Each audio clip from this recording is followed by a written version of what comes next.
They were dressed for an occasion, suits pressed, ties knotted, and over their eyes, crude masks cut from lead. I've opened a lot of case files. This one made me put my coffee down. Case file number BR 1966-0817. Date filed August 20, 1966. Location, Vintem Hill, Niterói, Rio de Janeiro State, Brazil. Victims, Manoel Pereira da Cruz, age 32, and Miguel José Viana, age 34. Status at time of filing, undetermined. Status now, unsolved. Let me walk you through what I found. The file opens with a witness statement from a young man named José da Costa Alves. On August 20th, 1966, José was flying a kite on Vintem Hill, a small, scrub-covered elevation overlooking the city of Niterói. Around 6:00 p.m., he noticed something in the tall grass. Two men, lying on their backs, side by side, motionless. José assumed they were sleeping. He left the hill. 3 days later, on August 23rd, a woman and her children were walking the same area. They found the bodies. According to the initial police report, decomposition had begun, but the men were still recognizable. I have the crime scene photographs in this file. I'll describe what the investigators documented. Both men were lying supine, parallel to each other, approximately 18 inches apart. Both wore suits, formal attire, unusual for the remote hillside. Both wore raincoats despite the clear weather that week, and both had identical objects covering their eyes. The masks were crude, roughly cut from lead sheeting, the type used for radiation protection. Each mask was a simple oval with no eye holes, secured loosely over the eye sockets. The lead was later measured at approximately 3 millimeters thick. No signs of external trauma, no defensive wounds, no indication of struggle. The men appeared to have laid down deliberately. I turned to the evidence inventory next. Item 1, one notebook, small, found beside Manoel Pereira da Cruz's right hand. The notebook contained handwritten notes in Portuguese.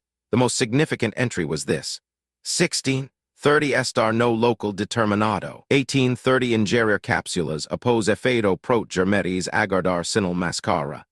Translated, 16:30 be at the determined place. 18:30 ingest capsules after effect protect metals await signal mask. The handwriting was confirmed to belong to one of the victims. No other entries clarified the meaning. Item 2, one empty water bottle found near the bodies. Item 3, 2 lead masks handmade, no manufacturer markings. Item 4, a small towel. Item 5, receipt from a local electronics store dated August 17, 1966. Purchase, electrical components. Item 6, a second receipt from a bar in Niterói. 2 bottles of water purchased at 15:15 on August 20th. I looked for the capsules referenced in the notebook. They were never found. No bottles, no packaging, no pharmaceutical residue was documented at the scene. The toxicology report is where this file begins to trouble me. Autopsies were performed at the Niterói Institute of Legal Medicine. Cause of death, undetermined. The internal organs showed no obvious pathology. The stomachs were empty except for minor food residue, consistent with a light meal hours before death. And the toxicology. The testing was limited. 1966 laboratory capabilities in Brazil were not comprehensive. Standard screens for common poisons came back negative. But here's what the coroner noted in his summary. Given the circumstances and the note referencing capsules, a sophisticated cardiac glycoside or alkaloid compound cannot be excluded. In other words, they couldn't test for everything. And whatever killed these men left no obvious trace. I pulled the witness statements next. Multiple residents of the area surrounding Vintem Hill reported unusual aerial activity on the evening of August 20th. Between 18:00 and 20:00, the exact window mentioned in the notebook, at least 5 witnesses described seeing luminous objects in the sky above the hill. One woman, living approximately 400 meters from the site, stated she saw an oval of blue and orange light hovering over the hilltop around 19:30. She watched for several minutes before it ascended rapidly and disappeared. Another witness, a farmer, reported seeing flashing lights descending toward the hill at approximately 18:45. I want to be clear about what I found in the file. These witness statements were collected by local journalists, not police investigators. The formal police report mentions the UFO sightings only in passing, with a note that reads, "No relevance to cause of death established." But the statements exist, and they align with the timeline in the notebook. I dug deeper into the victims' backgrounds. Manoel Pereira da Cruz and Miguel José Viana were friends and business partners. Both worked as electronic technicians, television repair mostly. Both lived in Campos das Goitacazes, a city about 280 kilometers from Niterói. On August 17, 1966, they told their families they were traveling to Sao Paulo to purchase equipment for their business and a car. They left together that afternoon. They never went to Sao Paulo. Instead, they traveled to Niterói. They purchased the water bottles. They purchased the electronic components.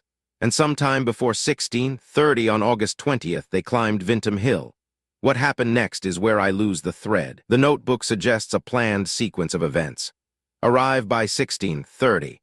Ingest capsules at 18:30. Protect metals.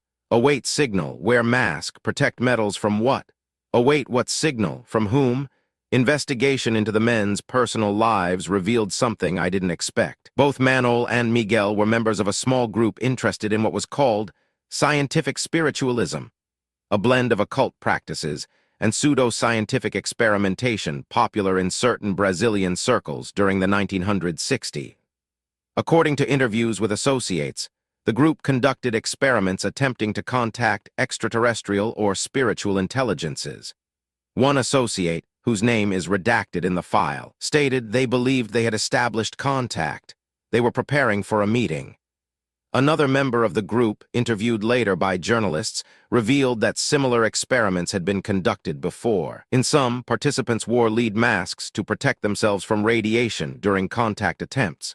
In others, they ingested substances intended to enhance perception or communication. The file notes that at least one previous experiment ended badly. In 1962, a man associated with the same circle was found dead under similar circumstances.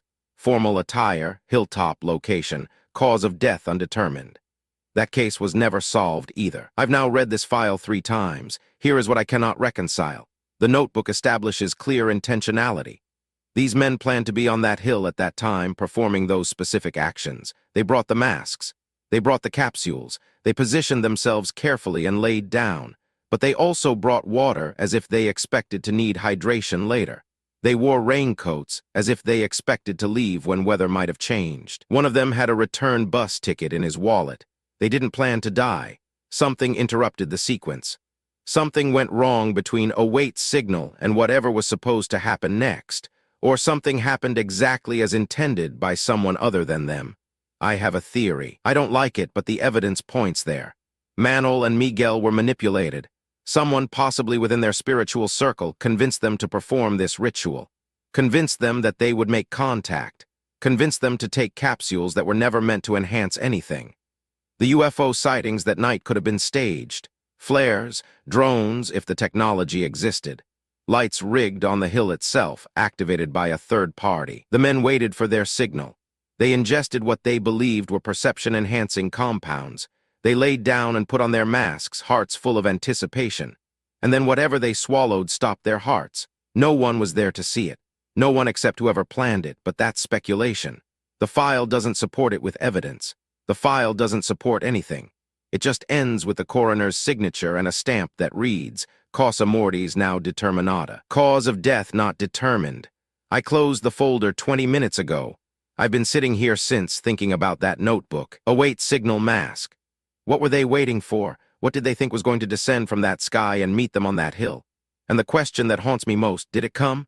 Case status, unsolved. The file remains open. No new evidence has been submitted since 1966. No suspects. No witnesses to what happened on that hill between 18:30 and whenever their hearts stopped beating. Just 2 men in suits, lead masks over their eyes, lying in the grass like they were waiting for something to wake them up. Something that never came, or something that did.